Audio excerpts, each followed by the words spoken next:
when people are removed from the land and they really end up becoming removed from their traditions, from their culture.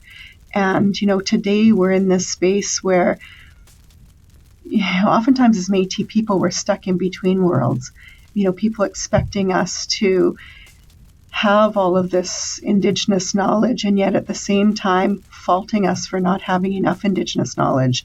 And I don't accept that, quite frankly. I don't accept that. That's the way things have played out, but we have a purpose for being there, and we have a reason for revitalizing the knowledge and revitalizing tradition. And so being able to be there on the land really allows that opportunity. We could talk about it, but it's not the same as being there.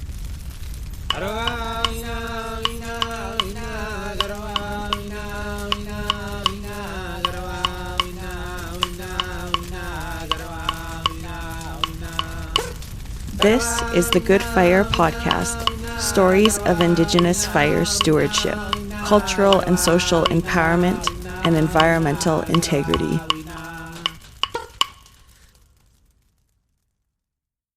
Hi, everybody. Welcome back to Good Fire. This is our second last episode for season 3, the matriarch season. And I'm so happy to be joined today by a matriarch from my own nation, Lisa Shepherd. And so Lisa's from the Métis Nation of Alberta. She's a very famous bead worker in Canada, but also has a passion about fire from both her lived experiences and, where she feels like we need to go on the landscape now. And so this was a really interesting episode to record because at the same time that we were recording, there was a full camera crew on Lisa's end. And so they were part of the APTN, or the Aboriginal People's Television Network, and a show that they're doing called Coastal Carvings, where they're featuring Lisa's beadwork. And so in the podcast, you'll get to know why they were there, because we're talking about a new children's book that we've been working on together. And so for this episode, we also have an elder from the Métis Nation as well. So my nation, Paul Courtoreille, who's from Gift Lake Métis Settlement. And so Paul attended a camp that Lisa and I are going to be talking about as one of our elders. And he's going to be chatting as well and sharing some language with us around fire. So I hope you enjoy this episode, and we'll see you at the end. Okay, so hi everyone. Welcome back again to the Good Fire Podcast. And this really special episode for me with 2 members of the Métis Nation, which is my nation. And I first wanted to introduce matriarch Lisa Shepherd, who is an amazing artist and colleague and friend. And I'll first pass it to you, Lisa, to introduce yourself and also your connection to fire, how you got interested in cultural fire practices. Yeah, thank you, Amy. Tanchikiawao, Natsigasan Lisa Shepherd, Amiskochiwaskahiagan Ochinea, Makati Niwakin, Métis and Traditional Unceded Shared Territory. So I'm originally from Edmonton, and I now live in Maple Ridge, which is the territory of Métis and First Nations. I'm not a language speaker, so I am learning to introduce myself and learning to use the language, but it's not how I grew up speaking the language. So it's my hope to be able to gain back some of the language. So I force myself to use it, and I ask our language speaker listeners to give me grace as I try and gain back a little bit of language for my family. I'm here in British Columbia now, grew up on the prairies, in a Métis and Italian family, Italian on mom's side and Métis on dad's side. My family names are Campion, Dumont, Grant, Gladue, Pruden, Chartrand, to name a few. And I work as a Métis artist full-time and do a little bit of cultural presentations and knowledge sharing. And really, I try very hard to revitalize our culture and bring back that which had almost disappeared from our people, not through actions of our own, but just through historical traumas that have taken place here. Yeah, it's so good to be here. Thank you for having me. Thanks, Lisa. And I love to your memories of fire. I remember the first time I met you, you had talked a little bit about how you remember fire as a young girl. And so I'm wondering if you can share that. Yes. Well, actually, it was the talk that I had with you that gave me back that memory. We grow up just living our life and having these life experiences, and you don't think too much about it. And when we were talking about cultural burns, it was something that you had said that brought back this memory that I had from when I was 4 years old. And at that time, we were living on a farm in Fallis, and someone within our community was having a burn, and my family drove out there and participated in that. But my recollection of it, because I was such a small girl at the time, I remember being pulled in and being taught how to walk along with the fire and step on the fire.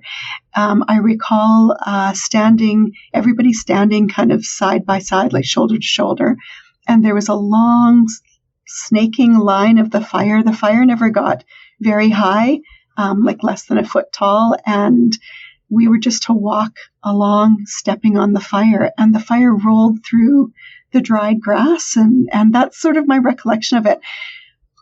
I remember when we were talking about it, having that realization of, wow, this memory that I have is really special. It's really special that I can actually remember participating in, the community coming together to burn the land. Yeah, that's amazing. It was so neat. I remember that day when you remembered that and you were like, oh my goodness, I remember that we did this before. Yes. And so, yeah, I also wanted to bring in Elder Paul, who's from Gift Lake Métis settlement. And Paul is an amazing fire knowledge holder in his community, does a lot of great work, and is also a traditional language speaker of Cree. And so, Paul, I'm hoping that you can introduce yourself here and as well your connection to fire. Dan si kacheo kiwa, Paul Courtoreille Christianson, matachto I se kot ge panistau ge ango so pigianas bitau gasanaski. Ego tamina o mudakando mi ko miwitina biwitapun tego the biwit big screen tego. Hello everyone. My name is Paul Courtoreille. I'm from the Gift Lake Métis settlement, and I was born and raised there. And my first language is Cree.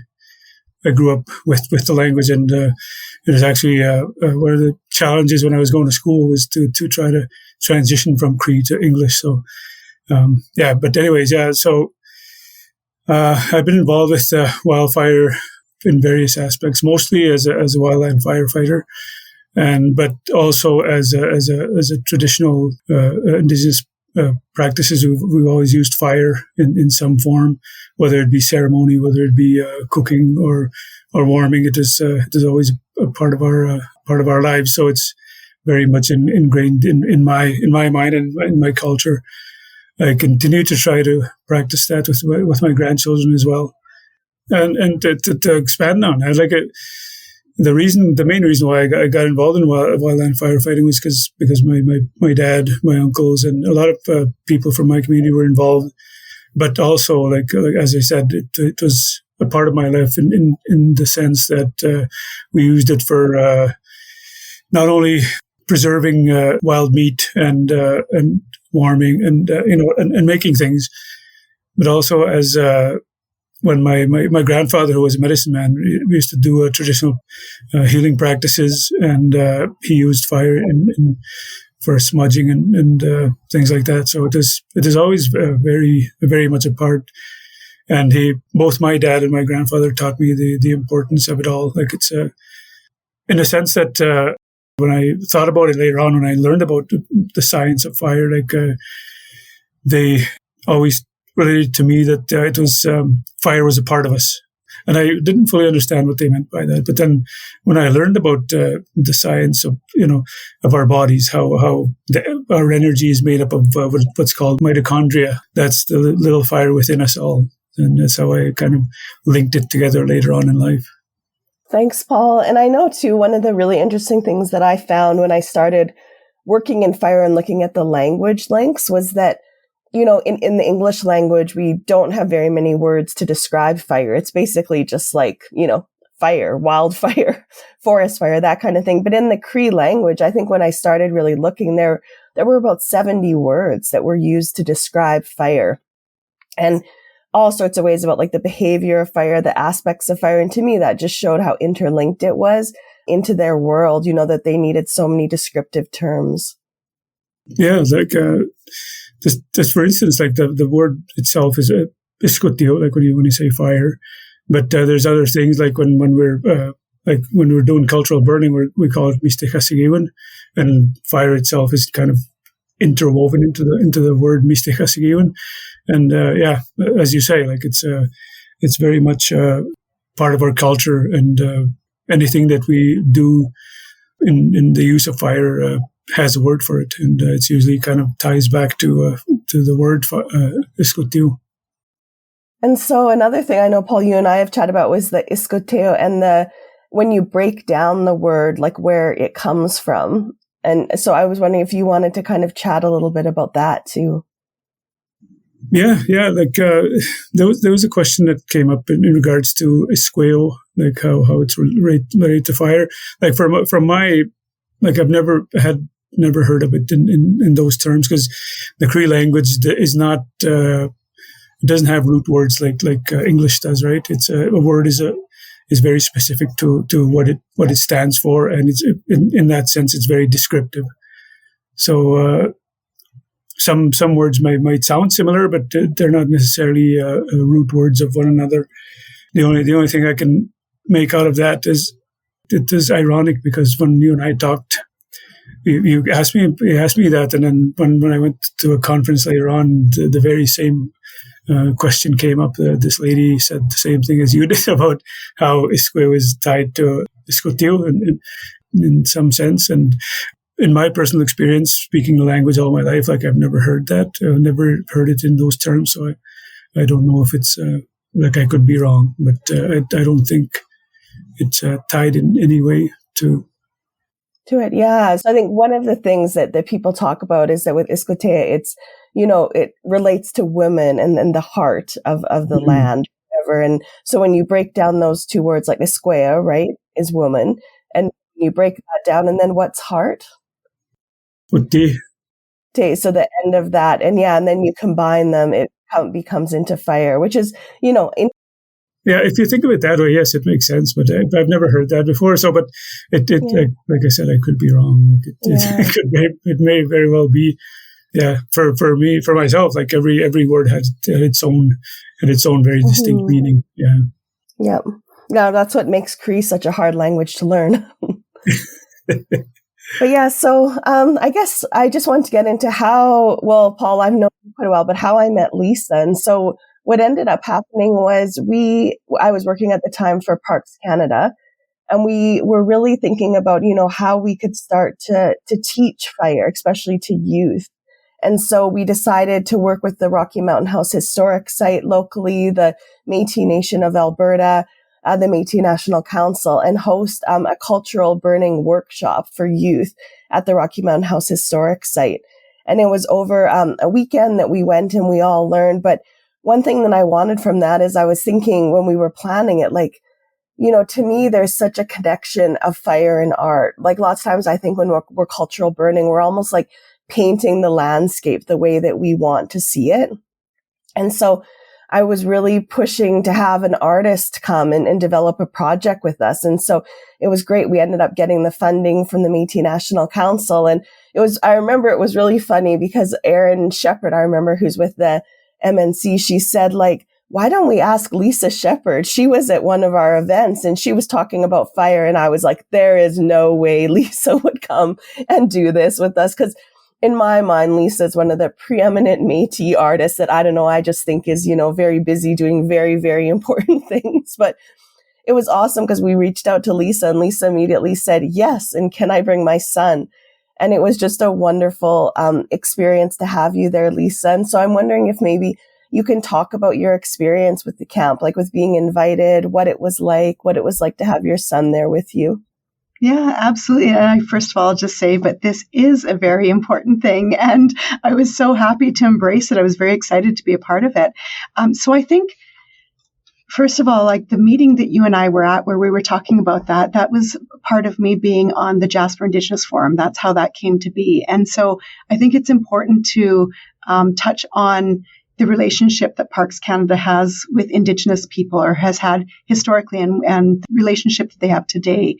And so, once upon a time, like, our people lived on the land. My family was there on the land in what's now known as Jasper National Park. And in 1907, when they wanted it to become a national park, the Indigenous people were forcibly removed from the land. And so, when the people leave the land, all of the practices, all the traditions that were there and taking care of the land also go with them.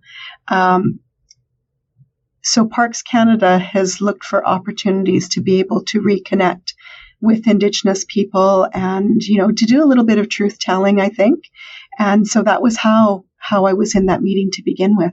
So coming to Rocky Mountain House was just another opportunity to meet some of the community there and to be able to really witness what was being done. When people are removed from the land and they really end up becoming removed from their traditions, from their culture. And, today we're in this space where, oftentimes as Métis people, we're stuck in between worlds. People expecting us to have all of this Indigenous knowledge, and yet at the same time faulting us for not having enough Indigenous knowledge. And I don't accept that, quite frankly. I don't accept that. That's the way things have played out, but we have a purpose for being there, and we have a reason for revitalizing the knowledge and revitalizing tradition. And so being able to be there on the land really allows that opportunity. We could talk about it, but it's not the same as being there. We need that connection to being there in community. Yeah, I think that's a great point, Lisa. And I think that was one of the struggles too with the camp that we had, because we from the Métis community wanted it to be Métis led. We wanted the burn to be a very cultural, traditional burn. And what we ended up having to come up with was a compromise, because still, even for Indigenous people within the parks, or within all of Canada, basically, there's all sorts of barriers to being able to put our traditional practices onto the land, especially involving fire. And so that was one of the things at that camp, was that we tried to incorporate, Métis tradition and culture and have lots of talks about it. But when we actually did the burning, it was very much kind of like a Parks Canada led burn. And so that's, I think, one thing that Paul and I have talked about, the next camp we want to make it our own. But I think one of the really interesting things you talked about, like the need for people to learn, like when we posted the camp, we literally had to shut down the registration in 24 hours because it was overwhelming with the number of people trying to get there. Yeah, that doesn't surprise me. When you were talking, Paul, about fire, and I can't remember how you worded it, but it made me think about the fire that's inside us, like having that fire in the belly to want to regain our traditions and our language and our culture. I feel that the land is in us. I feel that we are so much a part of nature. We're not separate from nature. We don't go to nature for wellness. We are a part of nature. And when we sit in nature and we're with nature, that's when we feel well. And so I feel that we have these stories that we carry within us and this genetic memory that we have to these things.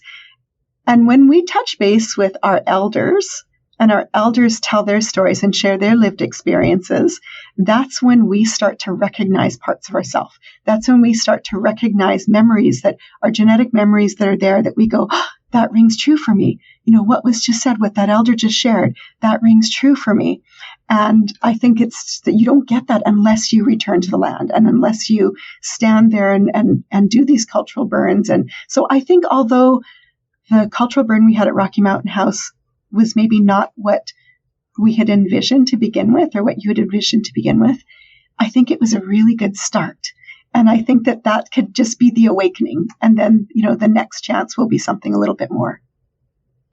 Yeah, I hope so. And I think especially with UNDA, like the United Nations Declaration Act, that has been put in place now, and that allows Indigenous people to do stewardship activities in their territory. And so for me, that includes fire. So I think that next time we approach Parks Canada, it will be as an UNDA request to be able to fulfill our cultural activities. But what you just said there is really important too, about having permission to do that on the land. And so, because I live in British Columbia, it's a little bit different, right? Like we don't have settlements like they do in Alberta, right? So it becomes a little bit more complicated. In order to do a cultural burn here, well, whose land are we doing that culture burn on? So that opportunity for Métis people to be involved, that changes. That's limited. And so, there's a lot of nuances, to recognize. Mm-hmm. So, Paul, what was your experience like at the camp? Oh, I quite enjoyed it. For one thing, I was really glad to meet Lisa and work with her. I'm always I have so many grandchildren and raising kids. I'm always so overjoyed when I see the light in kids' eyes when you tell them something or when you show them something, right? And that's what I saw at that camp and that was the standout for me was how much the kids really enjoyed it, much it seemed to inspire them to want to participate. But the other thing was being able to share, like you, Amy, yours and my experience with cultural burning. That was important to me because we need to try to bring that back because it is something that's inherent in us. Like we've always done it. We've always used fire for not only for that, but for everything else. And I thought it was really important that we were able to share that knowledge with the not only the parents but the children as well, and the staff at Parks Canada. Like a lot of them came to me later on and said they were fascinated by some of the things that we talked about, and I think that as Lisa said, it's something that in future, if it comes to pass again, that it could be you could build on that, right? And just to touch on, I was referring to the mitochondria in our cells. That's what runs our bodies, like a little battery. And that's what I related to the fire to, right? That's our little piece of fire in our bodies. But also, I was always taught that we're connected to everything, like not only the land, the creatures around us, the plants, everything, and fire, right? Like everything is intermingled in some way. And it's what I've come to know as energy, right? It's all connected, and that's how I was raised to think of everything as being a part of each other. And what's the Cree word, Paul? Mamop Matsuin. That's living together and connected, being connected. Mamop Matsuin. Matsuin is life. Mamo is together, right? It's all of us creatures on Earth are connected. So we all live together on this Earth. So there was something that was when I was at the conference earlier. There was this lady that was speaking on spirituality, and one of the things that I learned in speaking with my grandfather was one of the oldest. Well, it is the oldest living thing on the planet is stone, right? Rocks and stones. And they actually have a life energy, and it's been proven by science. Like they have energy about them, but they have the longest memory of anybody out of all of us, right? So, and they're starting to tap into that. I guess that's probably why they use crystals or whatever. But it's something that's kind of overlooked because they're inanimate. Like people think they're just there, but they're actually the oldest living creatures on this planet. Yeah, thanks, Paul. So I think for people that didn't know, so the Rocky Camp was over a weekend. We had 20 different Métis families that came to it. And everyone camped on site, stayed in trappers' tents or teepees or their own campers. And it ended up being that we were feeding over 120 people. I think it was way bigger than what we thought. But I think one of the Métis ways, is that you invite and you keep having people come. And so there was a really great presence of local Métis people as well. And then what we did is we kind of had stations for people where they could go and learn about cultural fire activities, where they could learn about other cultural activities like jigging or beading and things. And then just bringing people together in community activities and plus a burn. So it was really kind of jam-packed. And so your son came, Lisa. What did he think of the experience? Yeah, he was really interested in it. I remember he was really interested in seeing how the firefighters got the water up from can't remember what it was, a pond or something like that, but he was really interested in seeing that. I think it was very well done in that the children got to be very hands-on. So he was there in the capacity of photographing for me. He was my photographer. He was going to capture everything on film for me so I could look back and review it. That's our Métis way, right? Is we don't have the kids sit back and keep out of the way. We bring them in and we make them a part of everything. And really, when I think about it, that's why I have that memory from when I was 4 years old. Someone, I don't remember who, but someone brought me in. Someone took my hand and said, come here, I'm going to show you what you need to do. And really, that's what we're doing with the kids when we have them there at these cultural burns, getting them to think a little differently about fire. We had lots of conversations about that on the drive home. The conversation about fire as, uncontrolled wildfires that cause a lot of damage versus, controlled burns that are actually putting nutrients into the soil and are clearing, dried brush, drawing in animals and that sort of thing. So we had a lot of those conversations afterwards. That's awesome. Yeah, my daughters were there too, and they loved meeting Elder Paul and you, Lisa. And we had like a banquet where they danced and jigged with you. And yeah, it was a wonderful experience to have them there. And I should add that at that camp, that was the one where in the opening, I absolutely bawled. Like we had gone that morning, because remember, it was Truth and Reconciliation Day, and we had gone together to a ceremony and heard about people's experiences in residential school. And it was so sad. And then it was raining, and then we got out to the camp and the sun came out and the kids were all running around. And I remember I was just like started bawling when I did like my introductory thing, because I was just so happy. But I remember all the kids came running up to me to hug me, like kids I didn't even know. Like it was just such a sweet and a happy experience after kind of going through that sadder ceremony in the morning. Yeah. Yeah, I remember that. I think there's a little boy that came up to you and just gave you a big hug. It was so sweet. When you were standing up. And I'm like, this isn't helping. I just kept bawling. Yeah, I think that was for me though, after just going through that. And it was stressful trying to put on the event too, and just seeing everybody there and the happiness. It was, great. But so from that camp, Lisa, what's happened is we've been developing an art project with you, where you kind of have taken your experience from the camp and you've created some absolutely beautiful beadwork pieces and other things based on your experience. So I just wanted to talk to you about, your process in creating the art. What was it like kind of for you being at the camp and getting it expired, and then how you began to create the different individual pieces?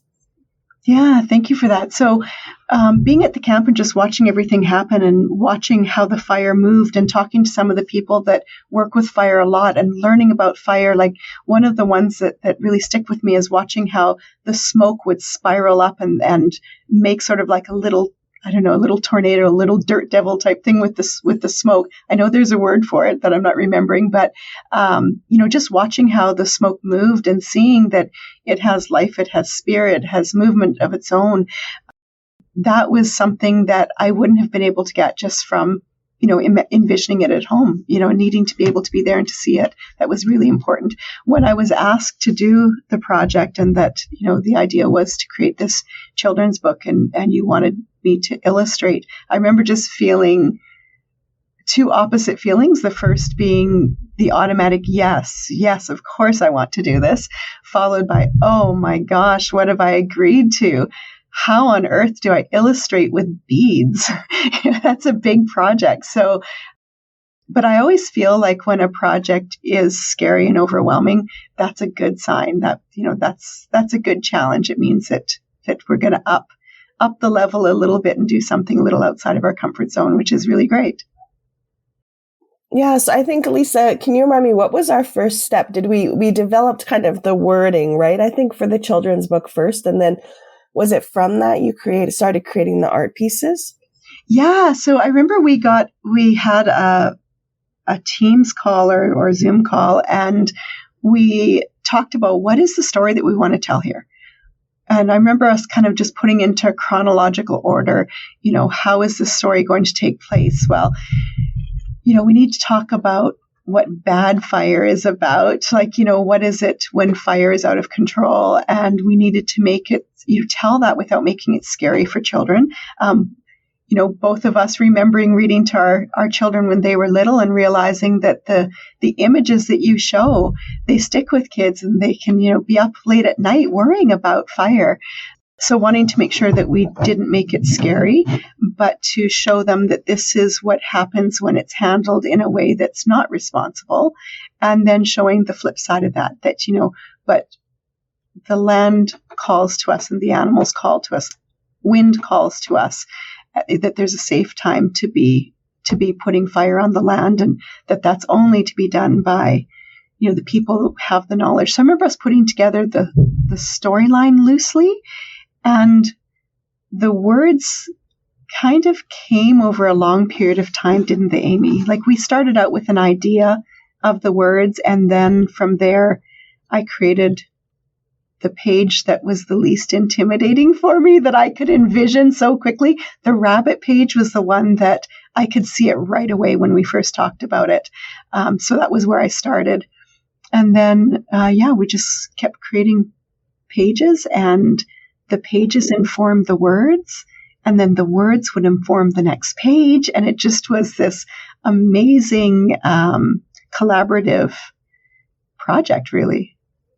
Yeah, that's what I remember too, is it was almost like so circular. That's why I can't remember like when one started or the other, because I do remember the rabbit page, and that was the first one you did. And I remember after you created, I saw it and I was like, oh my goodness, this is going to be amazing. Like, just seeing your interpretation. And then I remember too that you had really strong feelings about certain images. Like, I remember like the Wakotowin with the circle page. Then the other one was the walking beside the fire, and then the fire dancing across the land. I remember those two, that you were really like kind of knew what you thought. And then I remember from that and seeing your image, then we would adjust the words on that page to kind of match it better. Yeah. And I remember the first comments that Aaron made saying, well, we're talking about having rabbits and mice and muskrat and insects. And I remember saying, but I don't want this to be all brown and gray and dull. I want it to have color. And I remember just thinking, challenge accepted.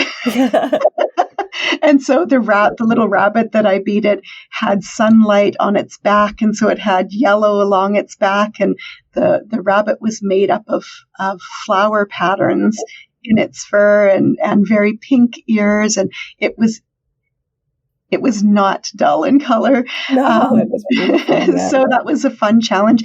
Keeping in mind the whole time this is a children's book, so it needs to be colorful and bright and sweet and engaging for children. Yeah. The walking beside the fire was one, of course, that was really personal, because that was that first image that from the memory of walking along and learning how to step on the fire. So for that, wanting to create an image of someone walking like their feet in moccasins, stepping on the flames, and then thinking, well, how am I going to bead a whole leg in moccasins and make it still look interesting and look like a leg? And so I worked with painting bits of fabric and actually painting a piece of leather and sort of multimedia, and then adding the beadwork on top of that. So it was a learning process and experimentation all the way along, but one that I held gladly. Yeah, and that's what I love that you did, Lisa, is that you did use traditional beading of, like, I remember you were really wanted like the black background, because traditionally that's what Métis people would use, is kind of, was it a black velvet? Yeah, it was a black Melton wool. Yeah, and I remember as well when we talked about that, Dane saying that when they're actually in working with the fire, it can be very dark. So feeling that the black was okay. It was okay to go with that. The black just really makes the colors pop. It really makes the beadwork stand out. Yeah. So for me, I thought that it looked, because even though I thought you also modernized it with like your use of different like materials and textures and other things besides just beads, which I thought came together really beautifully in the image. Mm-hmm. Yeah. I mean, honestly, a lot of it was problem solving along the way, knowing that we needed to end up with an image that was like so, and how are we going to get there, and kind of playing and experimenting, using actual rabbit fur to make the cottontail on the rabbit, for example. It was just sort of experimenting, figuring out how is this going to work? But you know what? That's what our grandmothers did when they did their sewing, right? When you open up, look inside a vintage jacket or an antique jacket, and you see the lining that's patched together, two different colors of unusual colored lining inside there. People worked with what they had. You know, our grandmothers were great problem solvers and very creative and inventors, really. I do remember you with the muskrat, though, and you're like, how in the heck do I beat a muskrat? Oh, that muskrat. I wanted to have a beaver in there, and it was voted against, and we decided it was going to be a muskrat. And I remember just saying, you guys, I've never seen a muskrat in real life. I mean, I've seen photos of muskrat, but I've never seen a muskrat in real life. And you just can't design from a flat image from a photo. At least I can't. I need to meet the creature that I'm going to be depicting. And so I left that till the very end. That was the last page that I did. It was the page with the muskrat. I gritted my teeth through the whole thing. And then, just as sometimes things happen, our family was at Métis Crossing in January, just after New Year's. And there was some knowledge carriers there that were sharing some knowledge of trapping. And we sat down and invited them to our table at breakfast time and got to know them. And they were talking about what they're doing. And they said, oh, yeah, you know, we're sharing about trapping. I said, oh, so what have you got to show? And they said, oh, in the other building, we've got some pelts. We've got some muskrat. And I went, oh, you've got some muskrat? And I said, can I go take a look at it? And I think everybody there wondered what I was all about, asking for the key to this building because I needed to see this muskrat. Of course, it was like the muskrat was, and it had been snared, I think. So I was going to go and see this. So I brought some tobacco. I left some tobacco there on the table for the muskrat, for, you know, in gratitude for giving me a little bit of a teaching to be able to see, you know, it was important to see how big is this, you know, what does it look like? And it was just different than trying to look at a photograph. That's not the way to do it. I needed to be there and meet the muskrat. So. Yeah, well, muskrats are so important for many Métis people. Like I think I've talked on this podcast before about the Muskrats to Moose project that we have in the Saskatchewan River Delta with Solomon and Renee Carrier. And for them, like the muskrats are like a delicacy, like the meat. And then they also use the fur a lot. And before they used to trap like in a season over 200,000 muskrat. Like they were so abundant. And now they're lucky to get even like, you know, 20 or 30 muskrat. And part of that is that muskrat are so reliant on fire and like fire dependent species. And because we've eliminated fire from the landscape, the muskrat are really suffering. So for anyone listening, that's why we thought muskrat was so important in the book. It's not because, we wanted to challenge Lisa. It was more just that, it's like such an important part for many Métis people that are in the woodlands. Well, the muskrat was part of the bog scene, right? We had that bog scene because it was important to show that fire has a relationship not just with land and air, but it has a relationship with water as well. And that a lot of living beings that are there at the water rely on that fire as well. So that was how muskrat came into it. So in that page, we've got muskrat and a turtle and dragonfly and a frog and lily pad. Yeah. Yeah. Paul, do you remember chopping muskrat or anything? And what's the Cree word for muskrat? I actually don't even know. The Cree word is watsask. And that's why, like, the rat root is called Watsaskomitson because it's what they eat. Oh, but it was like I was raised as a trapper as well, like by my dad, and so we did a lot of that. And I was actually talking to a fire crew this morning about that, like how I was raised and how we were, like when we went to the bush to go trapping. We didn't carry much. Like maybe some flour for bannock and some lard and tea and some just basic stuff. And the rest you got off the land, like your wild game. And it was mostly muskrat. Like that was probably one of the easier things to catch. And they're actually quite tasty. But you could actually cook them open on an open fire. Like, you know, they're easy to cook, and it is something, as you say, it's just part of our Métis culture. being that we come from the fur industry. Yeah, I just wanted to touch on the when you asked me about the connection, what the word for connection is. It's actually I read it here. I had to kind of cheat, but I had to refer to my Cree dictionary. Like I know Cree, but in speaking English all the time now, I find myself starting to forget some of them. So I have to be careful with that. I have to go back to my community and talk to people more in my language. But it's actually an Skomochtigiwan. That's a connection. And Skomochtigiwan, like it just means like everything's like linked together. Yeah. So if somebody asks you, connection means that's it. Okay, cool. But yeah, no, muskrats were definitely important, and as you say, like there's not many trappers these days, so and wildfires not being allowed to burn off the marshes and stuff. So I don't know what it is, but cattails just take over everything. Like they just as they documented in Saskatchewan. There, it's true that they'll just completely take over a water body. And it kills off all their food sources, right? And that's why the muskrats are suffering. Yeah, there in the Saskatchewan River Delta too, they have that Phragmites, like the invasive grass that can grow 2 meters tall, but it really has no nutritional value. So the animals just don't have anything to eat. Yeah, it just takes it over. But when you light it on fire, it makes a pretty nice fire. And they've shown there that the fire actually helps in kind of killing it back and allowing the native plants to take over and reestablish. So Lisa, I know the next steps for the book where you've completed all the artwork pieces that are so beautiful.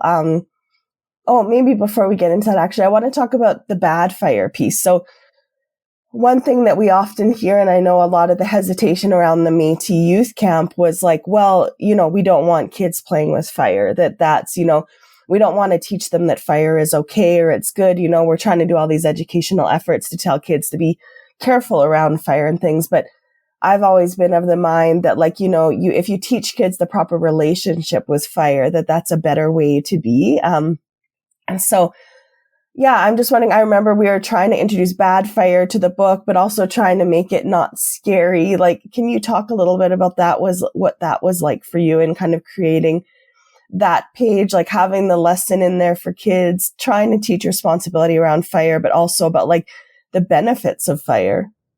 Yeah. So I think the first thing is that we fear the things that we don't know, right? So of course, a child that's looking at images of fire, maybe encroaching around a home or whatever, looking at something like that in a book, that's really scary. It's the things that we don't know that we become afraid of. And so being able to teach them the other side of fire and that, it does some good things. And this is how it should be handled responsibly. I think anytime that we're teaching children, it's all about responsibility. Even with adults, it's about the responsibility that we have. It's not about the things that we want, the things that we need. It's about the responsibility that we have. And when we take care of that, then we're taken care of as well, right? So being able to teach them about that responsibility and how they're connected. We're connected to the land. We're connected to fire, that it's not something that we're separate from. And being able to show that step by step through the book, page by page, so that it's understandable for them. I think kids have a knowing that they come to us with, and we're really just supporting them in validating the feelings that they have and helping them to know that they can trust the feelings that they have and kind of guiding them through that. Yeah, I think for me too, like my daughters have really learned about like the obligation and responsibility kind of that's carried with fire. Like, when you have a match or have a lighter or something like that. And I think in a way that then that teaches them, about like, not just going and setting a random fire or something like that, because there's other things that are involved there when you're putting that fire on the landscape. And also giving them some control over it too, right? I mean, knowledge helps us to know what to do. And, kids are hearing about fire all the time. We have our fire season and it seems like it's getting longer and longer, and they're hearing about this all the time. And many of our Métis communities, they've experienced this firsthand. we have lots of people in our Métis communities that they've had to evacuate or if they've lost their homes to fire. What a scary thing for a child to go through. And they're very well aware, and unlike when we were kids where, our knowledge was limited to, what we could get off of TV, or what somebody around us is telling us. But, kids have access to knowledge at the click of a button. They're very capable of getting knowledge. And so they're hearing the negative side all the time. And I think that becomes very scary. So being able to guide them gently and help teach them about fire in a way that becomes a little bit more empowering to them and realizing this connection that we have. Yeah, I remember too when I was under 20, I remember 1 year of a summer with smoke where we had the Virginia Hills fire. And I think for my oldest daughter's 9, I would probably say she's had 6 summers of smoke in her life. So I think we're also at that time where we can't just ignore fire anymore, like that kids need to be taught about it. But Paul, what's it like for you? Because you're coming from you're working with Métis communities, teaching kids about fire, but then also about the out of control fires. And I know your community has been evacuated recently from fires. What's that experience like for you working with children there? Yeah, it was stressful for the kids. Well, my kids personally, because my kids got evacuated as well, and I was working on the fire, so I couldn't be there. So what I ended up doing was after the end of the day when we got off the fire, I had to come to High Prairie and come see them to make sure they were okay. But it is highly stressful on the people to be displaced, especially if it's for any length of time. But I just kind of want to touch on what Lisa was saying about our experiences with fire growing up. For myself, I grew up probably for the first almost 10 years of my life, I lived in the woods, and we always had fire. And one of the things you would always hear from your parents was, don't play near the fire. If you fall in the fire, you'll get burned. That was one of the things. So it was instilled in us to respect fire, not to fear it in any sense, but to respect it. It has power, And but yeah, so just to answer your question, Amy. So when something does happen, I get a lot of calls and messages. Last year when I was working the fires, they were constantly on my phone, whether it was through social media or through messaging. I was constantly getting messages, and people were scared. What do we do? And you can't just very well just say do this, do that, because it's it's up to other departments to look after that. But for myself, I've always tried to let them know that we're working as best as we can to try to contain these fires and not to try not to worry too much about it, and make sure to protect their homes and in any way they can if they don't have to evacuate. But it is a very highly stressful for everybody, not only us as firefighters, but people at home. And you think about that all the time. Even this year, even though for us it was a much better year in terms of not having as much fires. You're seeing the Jaspers, you're seeing the other communities, get overwhelmed with fire and getting burnt over, and it's you identify with them and you feel for them, and it's you just feel kind of bad that there's nothing you can do, right? Yeah, well, and I'm gonna too, Paul. I want to ask you a question, if you have a message in Cree for children about fire that we can maybe then include. I won't put you on the spot. I'll give you a few seconds to kind of think about it, and then we can come back to it. So, Lisa, the next steps for the book, I know that you have finished all the amazing pieces, and now we're just kind of, I think, dealing with trying to get a publisher, right, and get it published and out into the world, right? I'm hoping by the time this podcast comes out, that we'll be able to have a link for people to click to go on and see the book and see your amazing artwork. Yeah, we've always been entrepreneurial people, right? And I find myself kind of laughing at the way that we went about doing this. I think most people would get a publisher first, and and then create the book. But we didn't do that because we knew we were going to make this book, right? So we went ahead and jumped in both feet and just started working on the book and had faith that it would all come together. And I do believe it's going to come together because it's meant to be. It's needed. People are wanting this information. They're wanting this knowledge. So it's going to come together. But yes, so we're at the stage where we're doing the final negotiations, I believe, with the publisher, and hope to have this book released. It'll be out by the time anyone hears this podcast, I'm sure.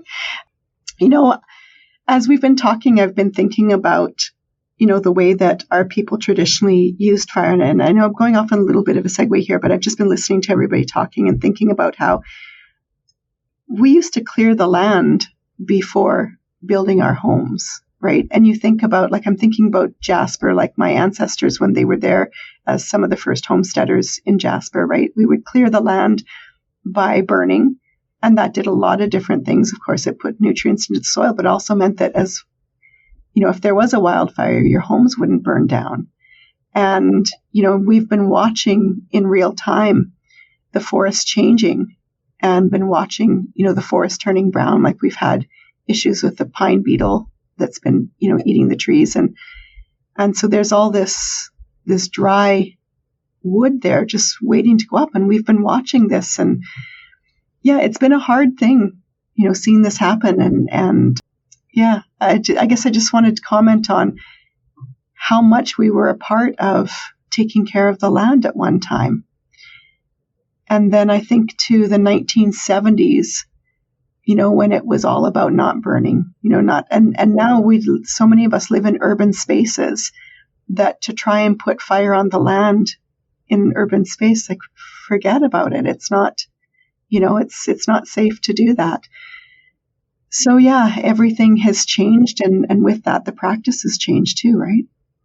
Yeah, I was going to ask you, Lisa, about just because I know your family's connection to Jasper, and I think most people probably that listen to this podcast are aware, but that there was a wildfire this summer that burnt into Jasper and kind of burned about a third of the structures in the town. And it was very, sad. I think too, people were really impacted by it because Jasper is such because of Parks Canada, a tourist destination. So many people have memories connected to Jasper. Like when Slave Lake or Fort McMurray in Alberta burned, it was people were sad for the people there, but not everyone had a connection to those communities. But almost everybody goes to Jasper at some point in their life that's from Alberta or British Columbia. And so I was just wondering, kind of your thoughts on, seeing what happened there. I know to Parks Canada, I know lots of the incident management team folks that were there and the firefighters, and I know how hard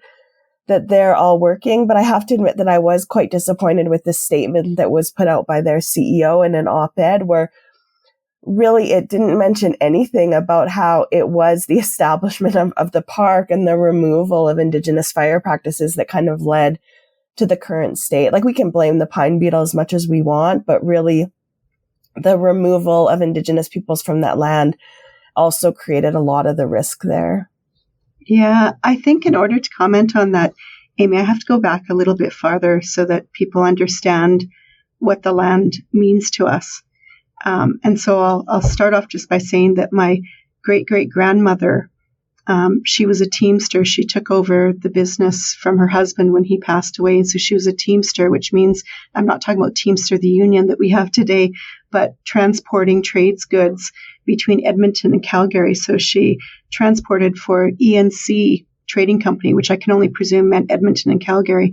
So she had I believe it was 2 carts, a dozen horses, and a few men working for her. And so she was transporting goods. When that trading company went under, she started transporting for, I would assume it would be the Northwest Company, because she was transporting through the Athabasca Pass into what is now British Columbia.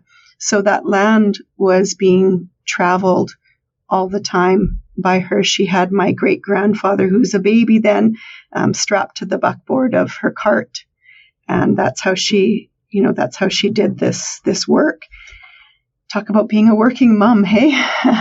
Anyway, so our people were there in that on that land for a long time. And even before her, like my great-grandfather times 3 great-great-great-grandfather, Cuthbert Grant Jr., he was already traveling through the pass as a little boy with his dad.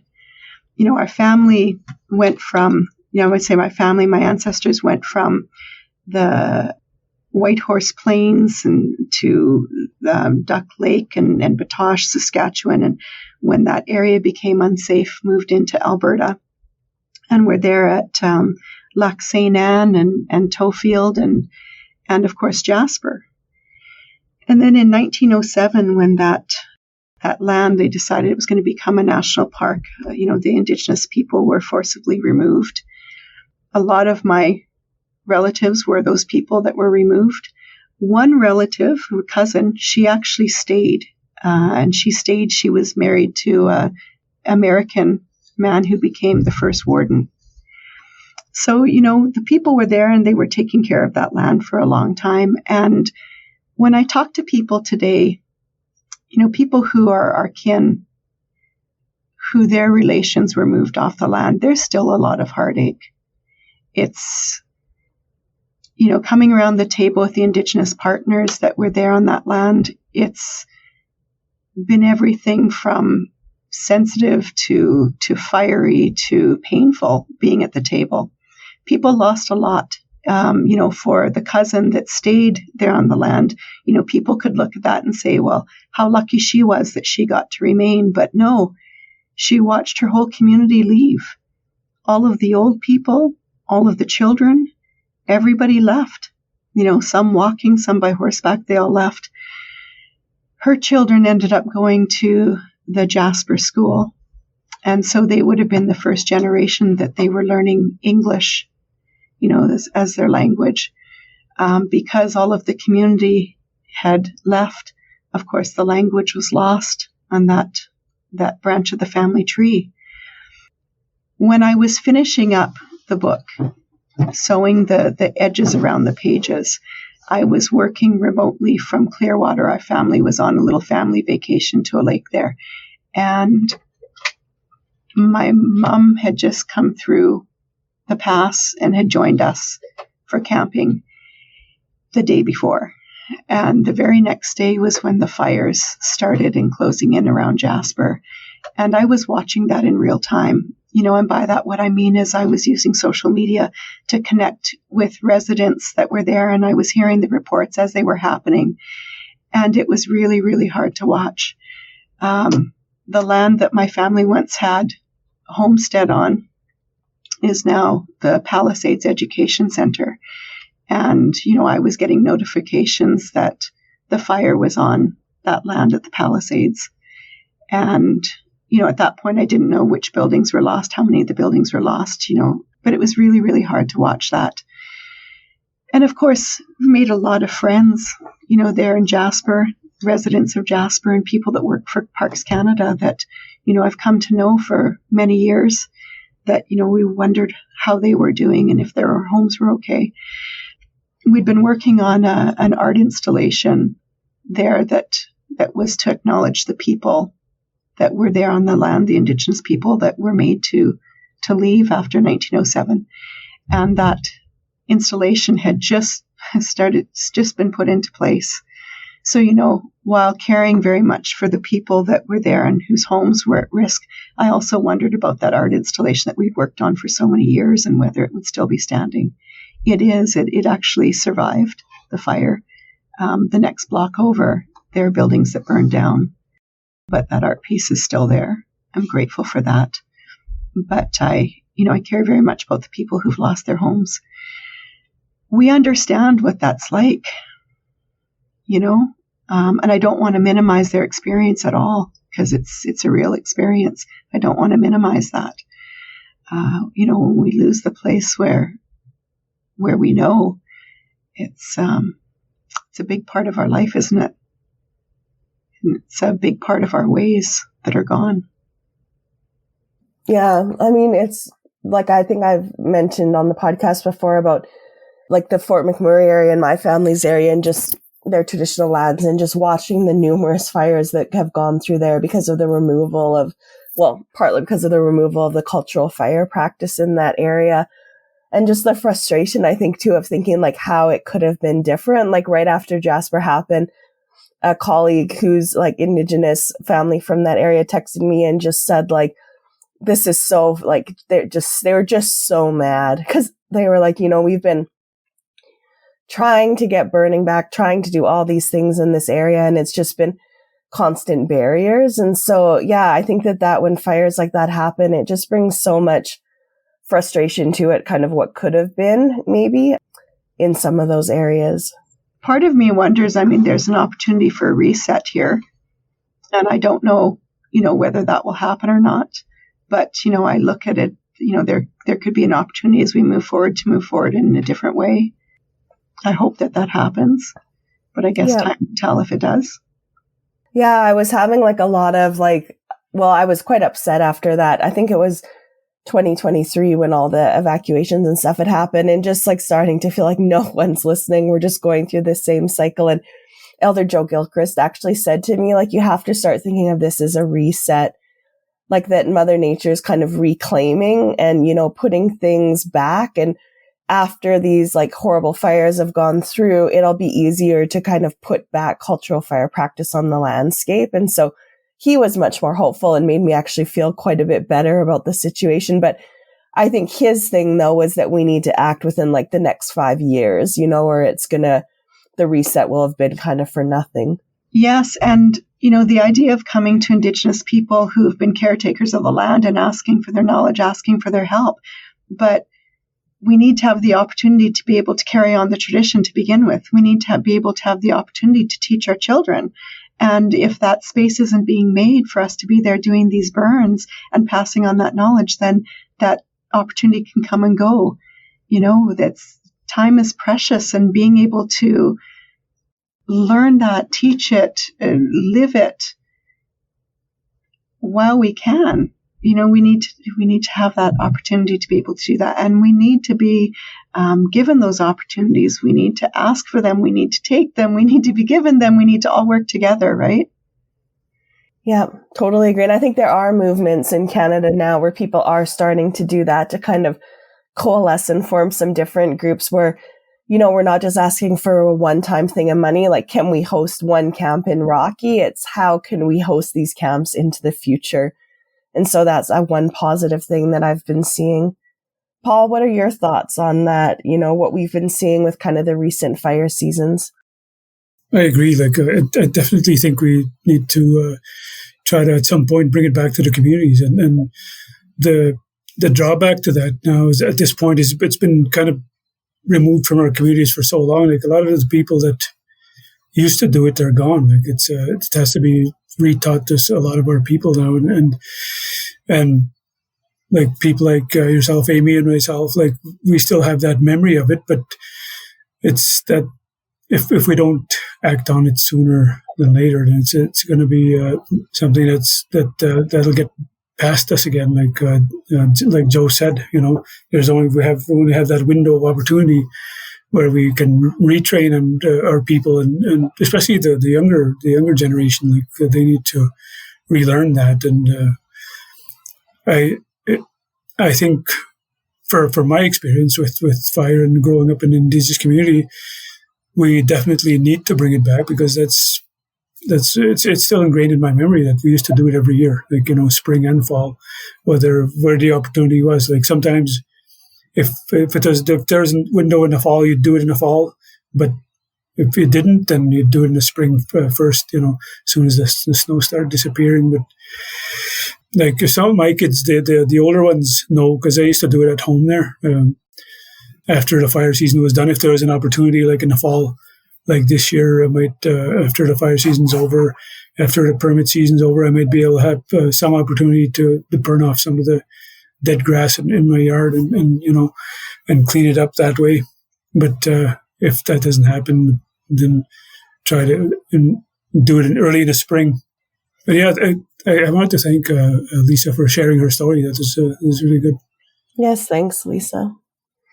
And I think, Paul, too, I had asked you kind of if you had a message in Cree for children or whatever about fire.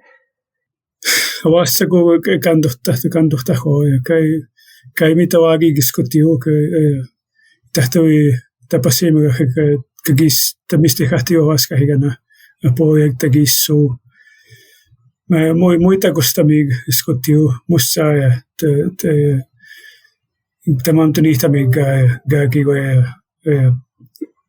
tamistihati Guas kanigi go kandohtawai go kis nuhtamagu go ki go ga titu tamig te pugitan dohtamig. So basically, I said for the children to not to play with fire, to be respectful of fire, and if they play with fire, if it could get away on them and they could burn a house down, or somebody could get really seriously hurt. And then if their parents tell them not to play with fire, they should listen and be respectful of that as well. Thanks, Paul.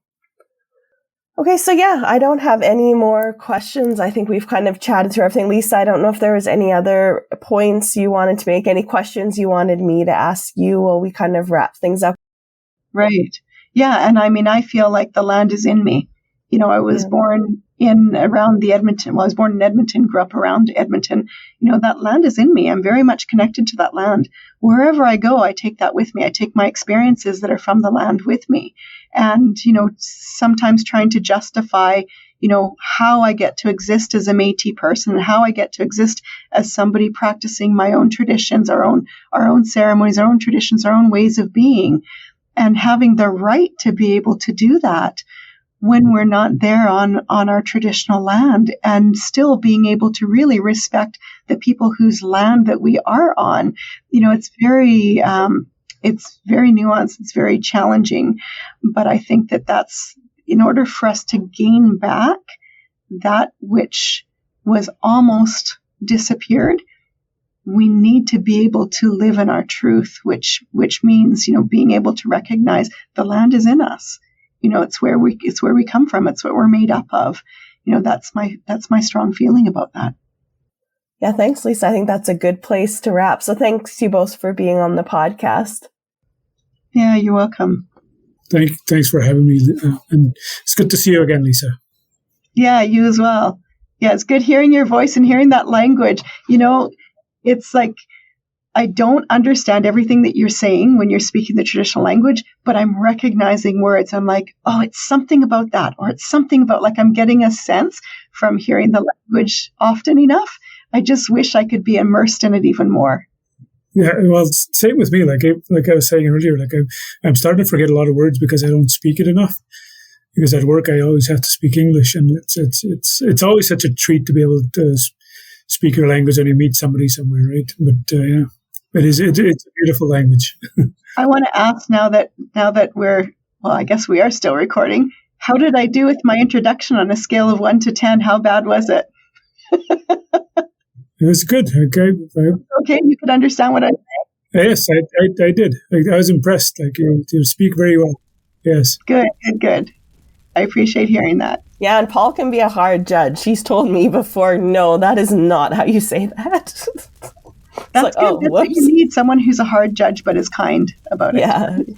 Yeah, that encourages you to keep working with the language. I appreciate that so much. Okay, hope you enjoyed that episode with Lisa and Paul from the Métis Nation. And it was great to think back and chat with them about the Rocky Mountain House Métis Youth Fire Camp that we all attended, as well as to really chat about the children's book that's under development. So I know it's in the process of it getting published. Once it is published, we will have the link in the show notes for everybody. So come back if you're interested and check that out. And yeah, that episode is slightly painful for me to listen to because I remember when we were recording, I was quite sick and under the weather. But because we had the full entire camera crew and others lined up, I still had to record. So yeah, sometimes I guess the show must go on. And important to note that I was in my own isolated house, so not spreading illnesses to the elder. And so yeah, next coming up is our last episode of Good Fire for the Matriarch season. And so I'm really excited about this episode because we're going to have to me, who are two of the original fire matriarchs that I've met that have been really pushing this work internationally. And so that's Margot Robbins and Elizabeth Azuz from the Cultural Fire Management Council with the Yurok tribe in Northern California. And so they are hilarious and so kind and genuine. And I think you're all going to love this episode and have some good laughs to end out the season. So yeah, we'll see you on the next episode. A huge thank you to Canada Wildfire for their support of this podcast. As well, we would like to thank the Fighting Gunda Jamara for allowing us to share their fire song Ween as the official song of Good Fire Podcast.